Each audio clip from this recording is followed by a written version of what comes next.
Hello, everyone. I'd like to introduce Adam McNeil. I first met Adam at Bartram's Garden a few years ago when he was hired as a photographer to document some activities that were recently established for the young people in the community.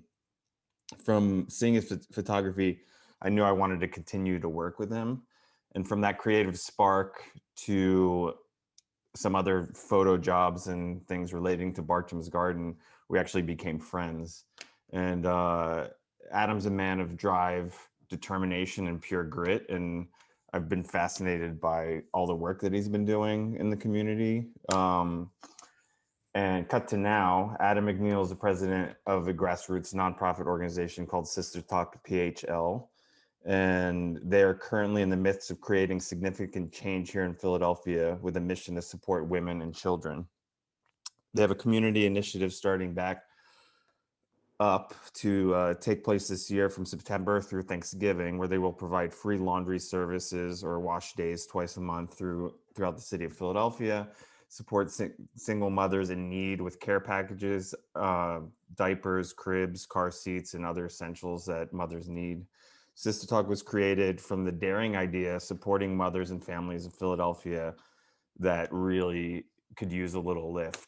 And without further ado, here's Adam McNeil to talk about his life and daring and dare. Well, I first just want to say thank you to Laris for this beautiful opportunity. Like Laris said, we met a few years ago, and Sister Talk PHL was something that, was not on my mind.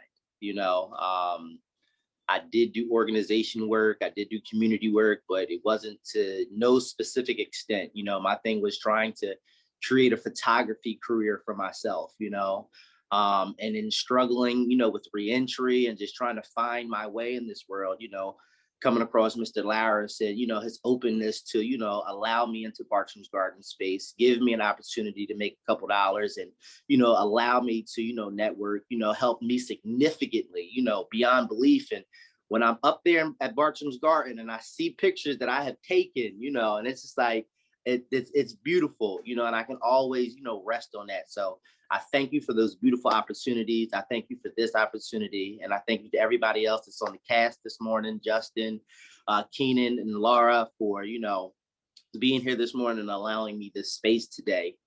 So dare.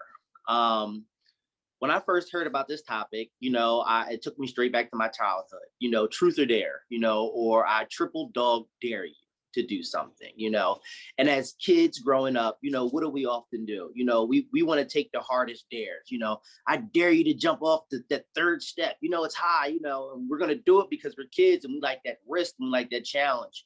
But then when we become adults, that dare is a little bit more refined. We're not quick to, take on those dares because we know what risks, they could possibly incur. But I dared myself to do something different, and as I put in the chat, I dared myself to listen to my higher power. And I kind of triple dog dared myself. So June 2018, I was on my way back from Virginia and I got into a car accident. A bad car accident. I totaled my car, almost died, but luckily I came away with no scratches. They asked how I managed to, just make it out of this wreck. As I sat in the hospital, I thought about Sister Talk. I reached out to some family while I was down there. I was in Prince George County for about 3 days. So from the 10th of June to about maybe the 13th, I just was, sleeping in the lobby. I didn't have anybody to come get me. I still needed to recover equipment from my car that I had to return to the company that I was working for. I was working for a photo booth company. So whatever, equipment I could salvage from the car, I needed to take that back to Philadelphia. So I needed somebody with a truck. But the whole time I'm going through these trials and tribulations, I'm thinking about what's next, and I'm just allowing God to speak to me. I had just converted my religion. I was Christian for 32 years. I had just became Muslim that year. Just took my Shahada, just started a new walk of faith, with my creator and trying to be more disciplined. So that was one of the dares, that that was a challenge for me, to change my faith. And then after changing my faith, I have this near-death accident that puts me in place of my purpose. Now it's listen to your new higher power. Listen to your new walk of faith. Where is this taking you? And as I did that, I started to really create a different path for myself. And there were challenges that were beyond myself, to where as though I would put my vision before I would put my personal self. And I dared myself to do things like this because I said, sometimes you have to, I'm going to say, live off the land. Can I really live at the bottom to really make this into something great and significant? And for a while, I achieved certain accomplishments, but then I said, this is really not working for me. I need some stability for myself. I need to create a better foundation for myself in order to take this to the next level. So I digressed a little bit. And coming back in, I want to say 2020 with Sister Talk PHL, I had made a significant name for myself. Just in a small fashion, not even doing community watch days, just doing regular community events, connecting with individuals, working for DHS. People started to know who I was. But when I first started Sister Talk, nobody knew I was a man. I created a Facebook page. I created an Instagram. And, I really kept who I was a secret.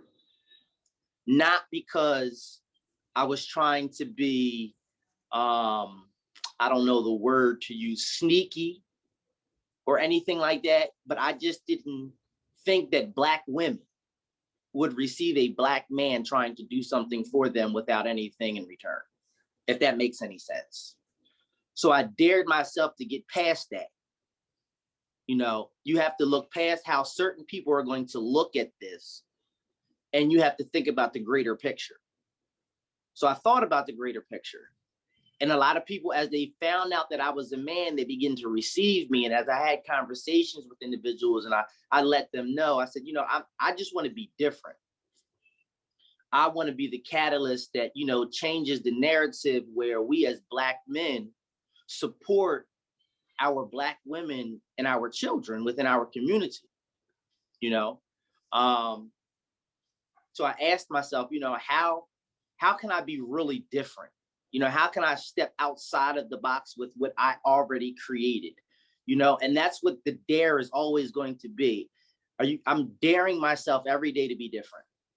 I don't want to be normal. I want to be looked at as weird.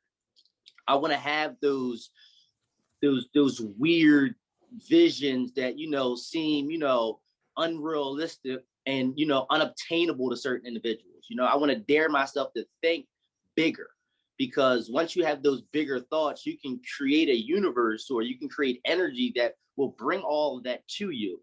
So then I said, all right, well, let me think outside the box. Let me do something that is beyond me. And this is where the community wash days came in at. I didn't have any money. I was on unemployment, like the rest of America. I got fired January 28th, 2020. Like I said, I had put my organization on hold. I became a phlebotomist for CSL Plasma. And working, I want to say 40 to 70 hours a week for that organization, for that company. They fired me over a discrepancy because I exchanged words with a higher up that was ultimately wrong, was blatantly harassing me. And because I couldn't hold my composure, I kind of snapped out. Knew I wasn't supposed to do that. I didn't carry myself in the way that I carry myself on a regular day, but I allowed myself to, get out of character. So they fired me. So then I asked myself, like, what can I do? Like, now I really dared myself to go live in your purpose, your purpose, your passion. That's Sister Talk. Figure out how you're going to utilize this. This is your new career. You're not here to work for nobody else. You're not here to let anybody discard you. You're not indispensable. You know, you gave them blood, sweat, and tears, and they didn't appreciate it because there was a discrepancy, you know. So I dared myself to never be in that position again. So from January 28th, 2020, all the way to June, the end of June, maybe July, this is when I just completely focused on how to create a new opportunity for Sister Talk. This is where the community wash days came from. Sparked an idea when I was thinking about it. Yeah, I think it was a little girl between the ages of maybe 8 and 12, somewhere around there, who raised money from her allowance to wash clothes for her neighborhood. So I said, let's take this idea and, you know, how can we give a different light to this, you know, without taking away from what she did? You know, how do we intensify this? Let me wash clothes for single moms.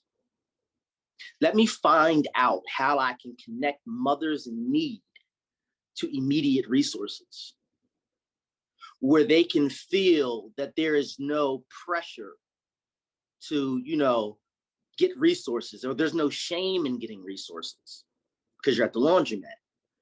Where do all single moms go that need to wash their clothes if they don't have a washer and dryer? To the laundromat. Where do the mothers go that are subjected to mental health and illness? To the laundromat.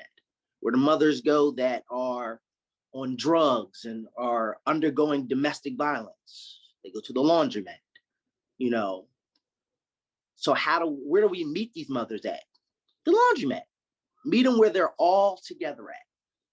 Put resources around them. Give them free stuff. It's like tricking a kid into eating his vegetables, you know. Tell him to eat the broccoli and it's going to give him muscles and he's going to be strong again, you know.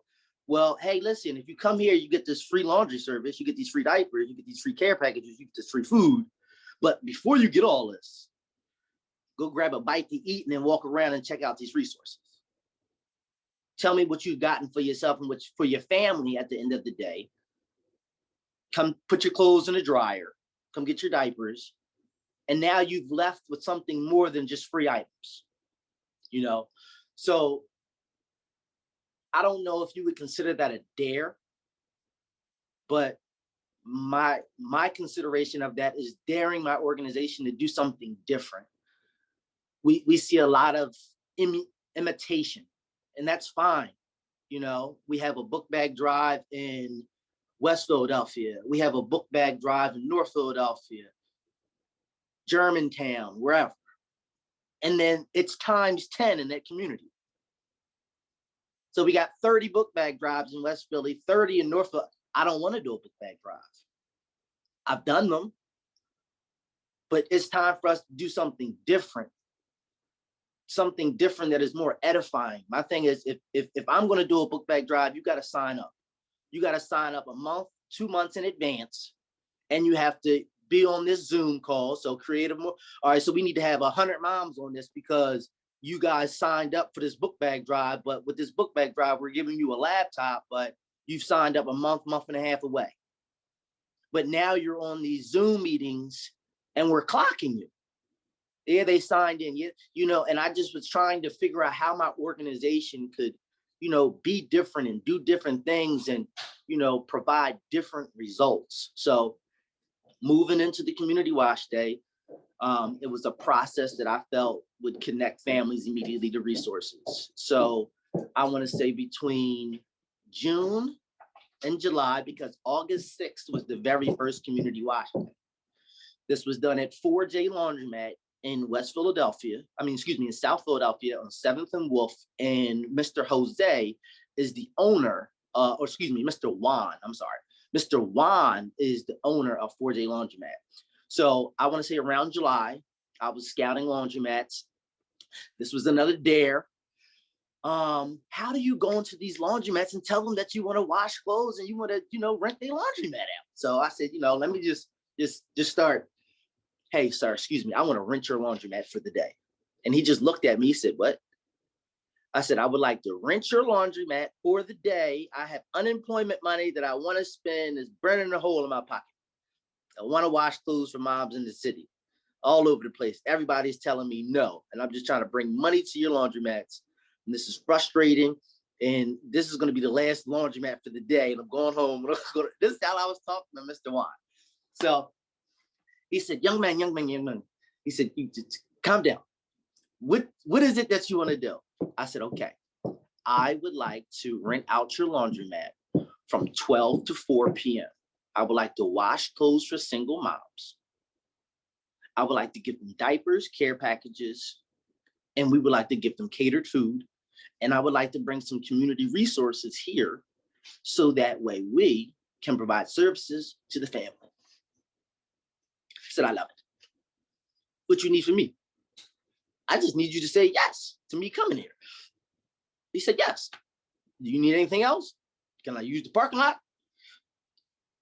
Oh, no, you can't use the parking lot. Okay, that's fine. Because the parking lot's for the vendors, community resources. So we figured out how to do everything within the actual laundromat. So then it was actually trying to get donations from people. So now, mind you, I'm on Sister Talk PHL. Have a beautiful day at work. Welcome. I'm sorry.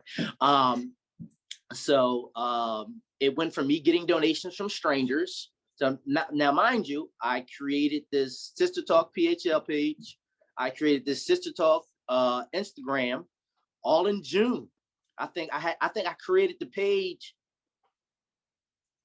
I think I created the page after I got out of the intensive care unit, around maybe 9 o'clock in the morning, because it says that my first post was June 10th, and I know I got out of the intensive care maybe 6, 7 o'clock in the morning, after the accident.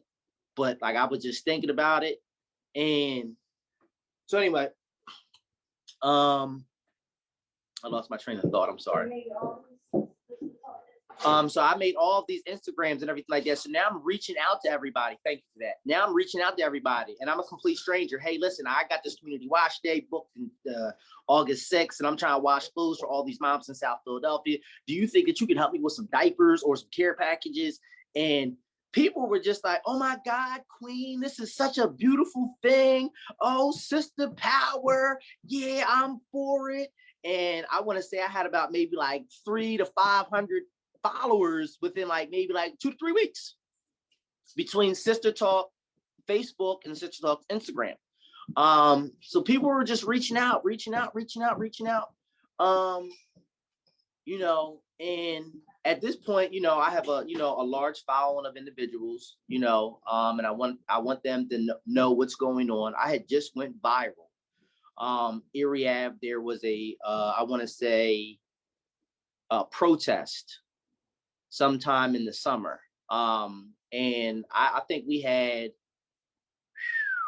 17,000 likes on Facebook. We shut off Erie Ave. I got a lot of followers on Facebook from that. And then once people just started, a lot of people didn't know I was a man, even though I'm you wouldn't see me on Sister Talk, you wouldn't see me on the page or nothing like that until the community wash day started. So people just started sending donations. I was getting donations from New York. I was getting donations from different organizations. I was meeting new individuals. Babashi, Transition to Hope, was one of our first community sponsors. They have been at every single community wash day since August 6th of last year. They have only missed 2 because they have not been in the city of Philadelphia. So then it was just creating that partnership with different organizations. And then when we finally completed the first community wash day on August 6th, we serviced 57 mothers with over 210 children. So we didn't expect that number. We didn't think that number was going to be what it was.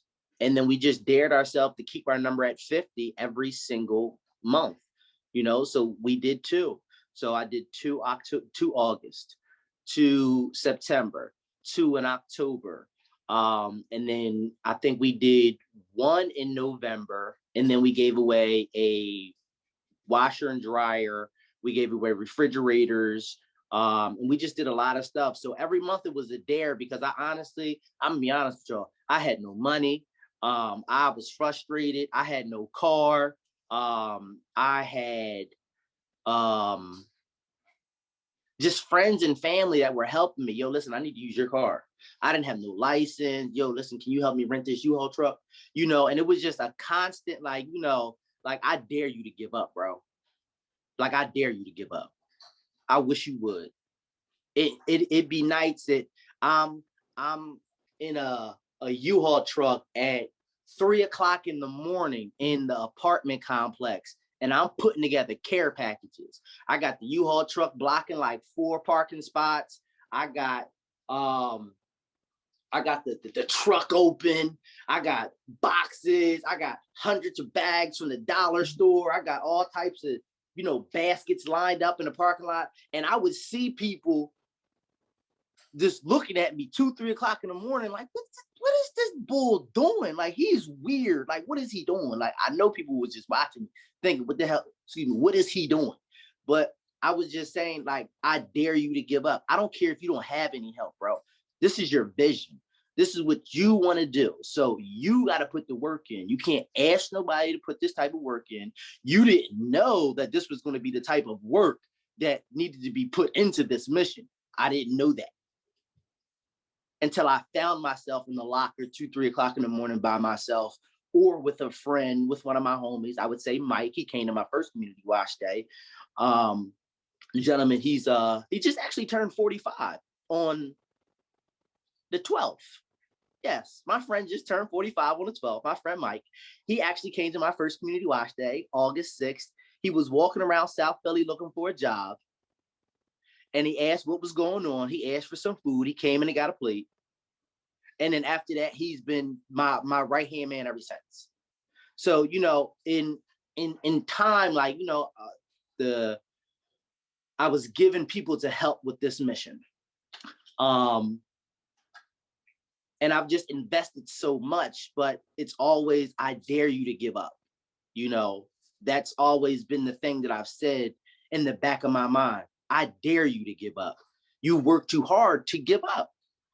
I dare you to try to intensify this. I dare you to dream bigger. I dare you to think bigger.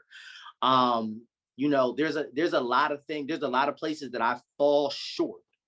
And it's like, I want people around me to understand that they may see me in a down state right now, but what I see is abundance, and I'm just daring myself to continue no matter what fashion.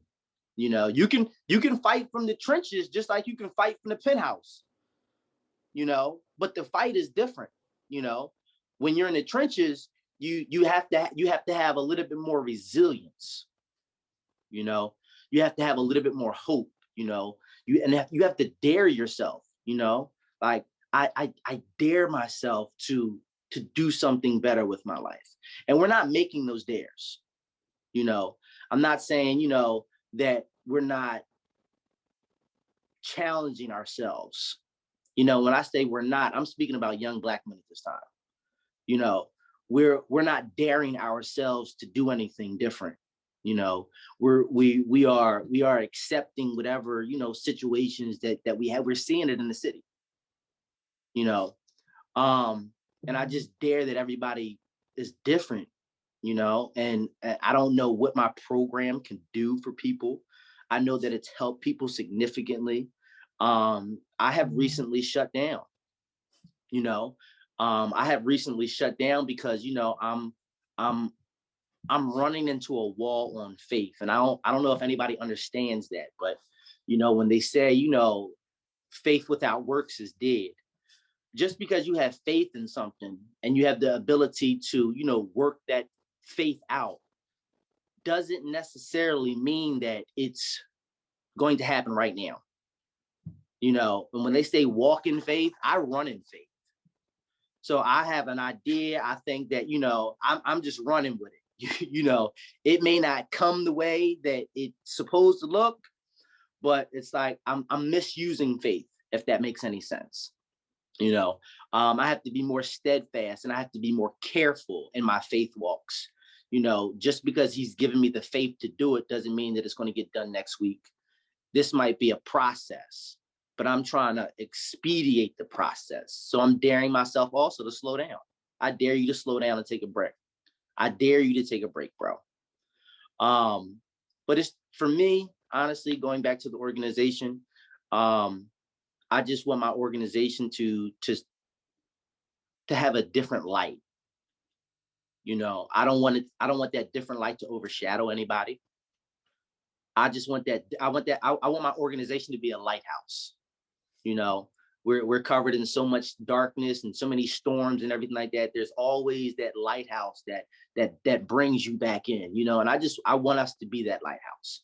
You know, I want us to be that support when people are in the dark, you know, when people feel like there's nobody out here, you know, like we've been out here for so long, you know, when are we going to, and then you finally see that light in the distance, you know, no matter how far out you are, it's bright enough that you can see it from miles away, you know. And that's just what we want to do. We just want to dare to be different. And I believe that's my time. It's 9:34. I'm sorry.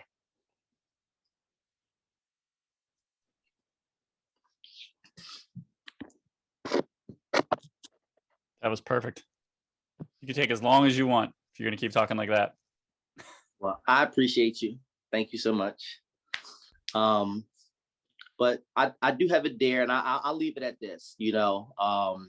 And I would love to hear your critiques about this. So I have 2 unbelievable dares that I am going to accomplish. And I would like to share this with everybody that's on this live. But I have been given an opportunity to go on the Kelly Clarkson show, to do a national debut for Sister Talk PHL. I was given this opportunity several times. I've talked to several producers. 2 producers have dropped the ball twice. The final round, Miss Jessica pushed me through all the way to the final round of actual recording. They started taping on the 13th of this month. Now that I have obtained my 501(c)(3), we are in a better standing of recording, and I'm just waiting for their response. You know, I haven't told a lot of people about it. I haven't even told my followers about it because I don't want to speak it and it doesn't happen again. You know, and I've learned to try to, you know, keep certain things to myself so that way, you know, they can actually grow, because, you know, some people pray against you. You know, I'm gonna be honest with you. Some people pray. Sorry about that. But the dares, the challenges that I have is daring America to care enough to, you know, help me with change. So the first dare is daring 1,000 community residents to donate $20 a month. I dare you to give back. You have 1,000 people that donate $20 a month. That's $20,000 for the month. That's $240,000 for the fiscal year, and that's coming into an underserved community, which is the city of Philadelphia.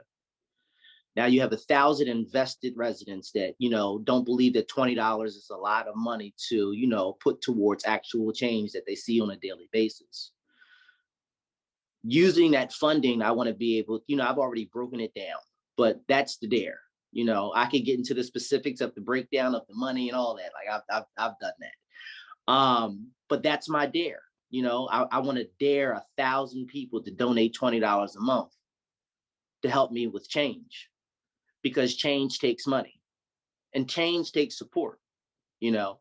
And I'm over here, you know, fighting storage lockers that I can't, like, I have a lock on both of my storage lockers. I can't get into them because I can't afford them. There's no unemployment. I don't have a new job. You know, there's no donations coming in. You know, we're not funding all the way around the board. So these are some things that I have to drop. But if I had support like this, these are things that I wouldn't care about. And I can navigate my mind on other things and trying to figure out how to save my locker so you don't auction off all these donations that I've acquired over so many years, you know. But that's one of my dares. Now I have a bigger dare going on the Kelly Clarkson show. The dare for the Kelly Clarkson show is to encourage 12 African American celebrities, entrepreneurs, influencers, actors, athletes, whatever, that have more than 1 million followers. I'm going to say that have more than 2.5 million followers, to encourage 1 million followers to donate $1 a month. What's $1 to an American? I'm just being honest. A homeless person comes across $1 in a day. I could get $1 from a homeless person if I had a cigarette. Everybody has $1. So my thing is, if you get 1 million people to donate $1, that's $1 million per celebrity. You have 12 celebrities that adopt a city, one city. So if you're from Chicago, you adopt Chicago. You're from Detroit, you adopt Detroit. But it's the sharing game. So if we start this in December, everybody donates $1 to these 12 celebrities. That's $12 million that's going into one city that month. So the first city would be Philadelphia. The second city would be Atlanta. But every celebrity has take or part in a different city's success. And it's only $1. And we then can utilize that as a funnel of financial support for Sister Talk PHL, because now when you have this person sponsoring Chicago, well, now we have Sister Talk CHI. And now we have $12 million in Sister Talk CHI. And you know what? We have a lot of these grassroots organizations that are over here struggling and don't have any money. But now we have the capital in order to actually give funding. So now we're the tree, we're the lighthouse, we're the bank. We have the money. So now we can really create Black Wall Street. We can recreate Black Wall Street with just $1. Us as Black Americans, we are the highest individuals when it comes to spending capital. So we will spend our money left and right, but we won't spend it on change. We won't spend it on change at all. And we're always asking for people like, what do we have? You know, we don't have nothing because we don't give nothing. I listened to Tupac yesterday. He said, we will never get ahead in this world if we don't share with each other. Period. It's about paying it forward. But if you have that platform, it's another win for you, because you have people donating $1 million through $1 platform. And that's a tax write-off, because you're donating that $1 million to an organization. So you have $12 million that you can write off at the end of the year as a celebrity, influencer, whoever you are. But now it's like, you can't say that Black Lives Matter if you're not trying to get on this board to change Black America. We can bring $12 million to each city, $12 million every month to a different city that's underserved. We can create jobs. We can create housing. We can actually take families off of welfare by, creating actual programs and living or living assistance programs that are making you work and save money, and putting you into a program to where you're a homeowner now. You're not being dependent on welfare and somebody trying to give you food. No, you can afford it, sis, because you're saving money. We're teaching you how to do it. You can afford it because you got a bank account. You can afford it because you have a good paying job now. But it starts somewhere. But that's it. 10 minutes over, 11 minutes over. But we can do questions and answers.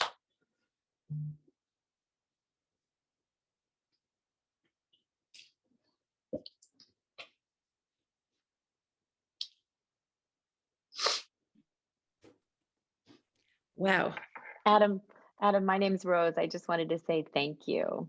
You are an inspiration for sure. So it's great to hear your story. Thank you for sharing it today. Thank you guys for listening.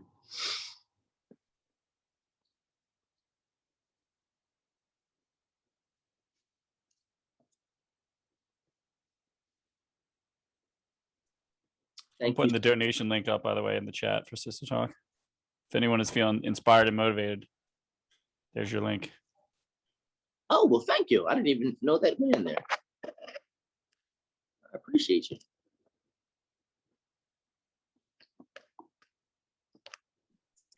So Adam, Early on, you said something about how you dared to put your vision before yourself. Can you identify what allowed you to do that? That's easy to say and hard to do.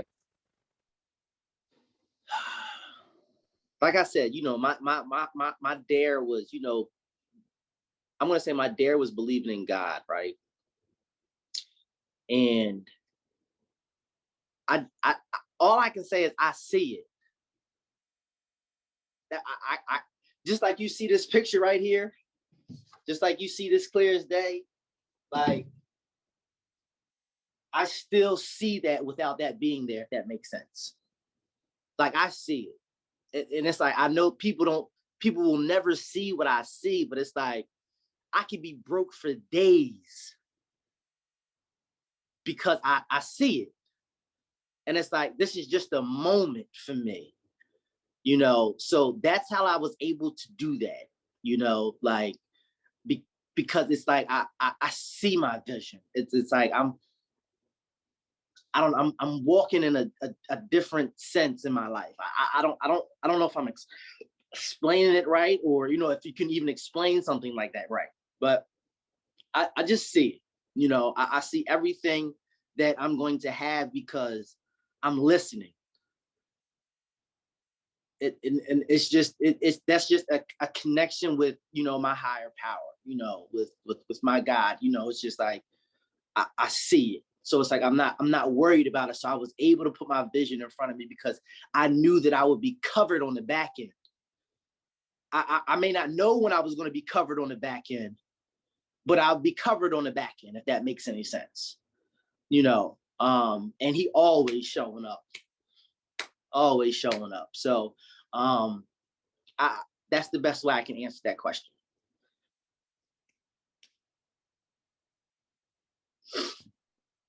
Thank you. We definitely have a little time for a few more questions. If anybody else would like to share questions or comments, you can type them in the chat, or you can go ahead and unmute yourself. And hi, how are you doing? My mom. I miss Diane. Hello, this is Diane McNeil. Good morning. Oh, good morning, Adam. I enjoyed every word you said. You did a wonderful, wonderful, amazing presentation, and I'm so proud of you. And yes, I'm a believer. Black Wall Street is coming back. And that's what they used to call your grandfather. My father's nickname was Wall Street. And if he were still living, he would be 114 years old. And you're just like him. And I'm so proud of you. You guys want to know something? And thank you. You guys want to know something? I am 35 years old, okay? And I ain't never known that my grandpa's name was Wall Street. That was it. That was his nickname. Yes, it was. Oh, man, I would have been adopted that nickname. They'd have been stopped calling me Adam. What's your name? Wall Street, bro.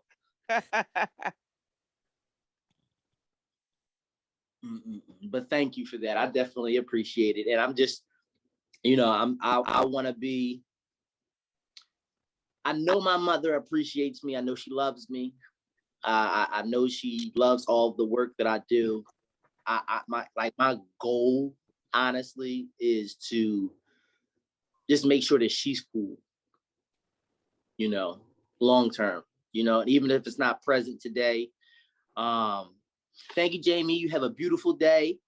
Like that's the goal. Like, as I take care of mothers in the community, I want to be able to do that tenfold with my mother, and it's just a work in progress, because she's the inspiration. I see it, she helps me tremendously. And just growing up in a single mother household, I see the sacrifices I've seen, the sacrifices that she made for me, you know, and although I put her through hell and high water, and, you know, she had some stories, you know, but I say that she was a great representation of what I needed to support, if that makes sense. Like, you know, when I look at my mom, I look at other mothers, you know, not just Black mothers, all mothers, you know. I learned how to ride a horse from one of her actual friends. What was her name? Chris Truax. Yes. So one of her good friends showed me how to, you know, ride horses when I was younger, you know, and she wasn't a Black mother. And it was just like, there's just been mothers that have just affected me. You know, when I came home from prison, there were some Puerto Rican women, some older women that, you know, really just, you know, took to me and just, you know, took me in like I was their grown child. Like, you know, I'm a whole adult over here, miss. Like, you know, well, we just want to help you. You know, did you eat today? You know, and it was just like, I have moms in different nationalities, and, you know, I have a Puerto Rican mom. I have a Black mom. I have a white mom. I have a, Don't you know, forget Miss Pam. right. I can't forget Miss Pam. You know, I have so many different moms from so many different nationalities. It's just like, you know, hey, moms matter, you know, in all aspects. Moms, women, you know, they're essential, you know, in so many different fashions. And one thing I know about mothers is mothers help mothers faster than fathers help fathers or men help men, period. You'll have a mommy club faster than you have a daddy club. You know, you'll have women support faster than you have men support, you know. So my thing is, why not support those who support us unconditionally? Why not create a platform that, yeah, moms are that love in the background. Yes, moms are that love in the background, you know, and we just want to be that love in the background for moms, you know. So there was always a saying, who is there for the strong one when the strong one can't be strong no more? Right? So that's why Sister Talk is where empowered women empower women. So when you done being strong, and when you feel like you can't be strong no more, we got an empowered woman over here to be strong for you, you know, and help you through that in whatever fashion, you know. It don't matter, as women, you know. And I felt as though that I've been surrounded by women all my life. You know, I grew up with women just everywhere, just getting on my nerves all over the place. Little cousins, sisters, aunts, grandmoms, you know, just everywhere. But no matter whether they got on my nerves, whether they loved me, whether they, you know, were mad at me for a day, you know, they protected me, you know, and they provided an environment for me that, you know, I could never take away from them. So my thing is this is my mission from here on out, you know, and I'm just unapologetically trying to help as many women, single moms, Black moms, whatever, you know, just trying to change the demographic of our community first, but also opening the door for other people to participate, you know, and trying to do something, you know, or that need service and that need help, you know. It's on us at the end of the day. It's on us.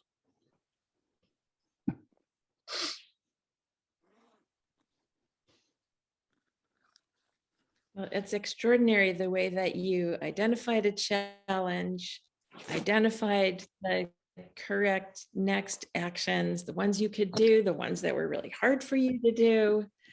You know, the way that you tell the story, it all makes much sense and seems like, oh, of course it unfolded that way. But clearly there's so much hard work in there, and crisis moments, and times when you were supported and times when you weren't. And you know, I can just see from, you know, from the chat and people's responses, just what an incredible inspiration, and that people want to support you. One person said they were having trouble with the link, so I hope we can get that cleared up later. But what a great way to start a Friday morning. If Absolutely. there aren't any more questions, Are there any more questions?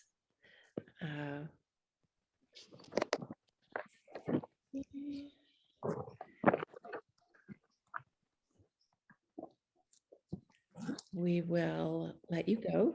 And just enormous thanks really from all of us for putting that dare out there. Well, thank you for allowing me. Thank you for allowing us to, or allowing me this opportunity to put that dare out, you know, and it's more of a passion, you know, it's a great dare. It's a great, you know, a great thing, but I just want people to know that, you know, I'm humble in all of this, you know. If I could be in the shadows and do this, you know, I honestly would, you know, but I know that I need the help. So it's like, you know, you can't really be in the shadows the way you want to, but, you know, if I was like a billionaire or something like that, you probably wouldn't even know who I was, you know, and I would just be trying to just sprinkle just a whole bunch of magic on the world. But we gonna get to that point. But I appreciate you guys for allowing me to spend my Friday morning with you, and just receive all of this great and beautiful energy. And for anybody that has donated, or that is going to donate, I definitely appreciate you. I thank you for that. And my only ask to everybody that is currently on this is pay it forward, even if it's not to me, you know, pay it forward. Be a blessing to somebody, because when you're a blessing to somebody, that creates karma and energy, you know, and even if it's $1, even if it's hey, you know, have a better day, whatever it is, whatever you can pay forward to somebody to bring joy and peace to somebody else outside of yourself and outside of those that you love and care about, bless a stranger, you know, because that's when you're entertaining God's angels. And I've entertained a lot of God's angels. So, you know, it's just about creating that universe, you know, one hand wash the other, both hand wash the face. And if we have each other's back, we ain't never looking for support.